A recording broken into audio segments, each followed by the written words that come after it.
Hi friends, இன்னைக்கு ஒரு awareness video தான் நம்ம போட போகிறோம். என் கையில் என்ன பார்த்தீங்களா, க்ளோஸ் பண்ணுப்பா, க்ளோஸ் அப்லாம் ஜெல்லி மிட்டாய். அதாவது ஜெல்லி மிட்டாய் இல்லை, ஜெல்லி. ஓகேவா? குழந்தைங்க சாப்பிட்ற, அதாவது குழந்தைங்க அதிகமாக விரும்பி சாப்பிட்ற ஜெல்லி. ஸோ இது எதுக்கு நான் உங்களுக்கு காமிக்கிறேன்னா, ஸோ இதை பற்றி தான் நம்ம வீடியோ போட போகிறோம். ஓகேவா?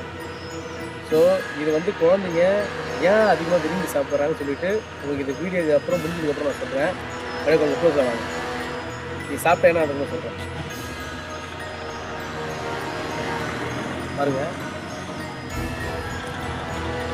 ரொம்ப டேஸ்ட்டாக இருக்குது. இதனால தான் பசங்க குழந்தைங்க வந்து பார்த்தா அதிகமாக விரும்பி வாங்கி சாப்பிட்றாங்க. பேரண்ட்ஸ் வந்து பார்த்தோன்னா குழந்தைங்க எடுத்து சொல்லிட்டு வாங்கி கொடுக்குறாங்க.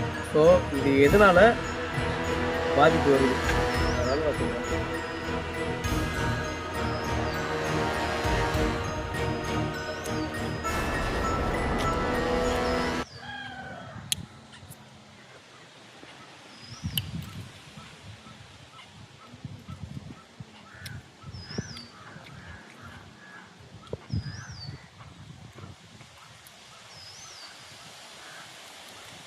சாப்பிட்டாச்சு, கிட்ட வாங்க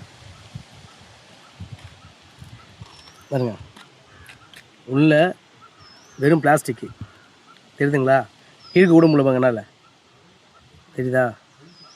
பாருங்க, கையில் கட்டணும் பிளாஸ்டிக். அதாவது அந்த ஜெல்லி உள்ளே வந்து பார்த்தோன்னா ஸ்கொயராக ஒன்று இருக்கும் வெள்ளையாக.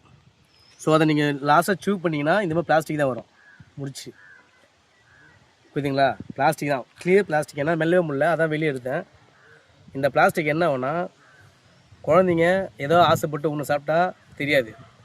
இது நீங்கள் அதிகமாக குழந்தைங்களுக்கு வாங்கி கொடுக்க அதை குடலில் போய் ஒட்டிக்கும். இந்த பிளாஸ்டிக் ஒட்டிச்சுன்னா கடைசியாக வந்து பார்த்தோன்னா குழந்தைங்களுக்கு குடல் புற்றுநோய் வரது கூட வாய்ப்பு இருக்குது. இது வந்து பார்த்தோன்னா அந்த இதில் பார்த்தீங்கன்னா கம்பெனி விளம்பரமாக இருக்காது. நீங்கள் எது சாப்பிட்றீங்கன்னு தெரியுது பாரு, சும்மா அது ஃப்ளேவர் போட்டிருப்பான். நானாக்கோ ஸ்கார்பியோன்னு போட்டிருக்காங்க, அவ்வளோதான். இது நீங்கள் எந்த கம்பெனின்னு உங்களுக்கு தெரியாது. ஓகேவா? கண்டிப்பாக இந்தமாரி மிட்டாயை குழந்தைங்களுக்கு கண்டிப்பாக வாங்கி கொடுக்காதீங்க. குடல் பொண்ணு குழந்தைங்களுக்கு குடல் புற்றுநோய் இது வரதுக்கான வாய்ப்பு இதுதான் அதிகமாக. ஓகேவா? வெறும் பிளாஸ்டிக் தான். இந்த விஷயம் வாங்கி கொடுக்காதீங்க. ஸோ இந்த வீடியோ வந்து பார்த்தோன்னா உங்கள் ஃப்ரெண்ட்ஸ் அண்ட் ஃபேமிலிக்கு அதிகமாக ஷேர் பண்ணுங்கள். கண்டிப்பாக நாளைக்கு யாரும் யூஸ் ஆகும். நன்றி ஃப்ரெண்ட்ஸ்.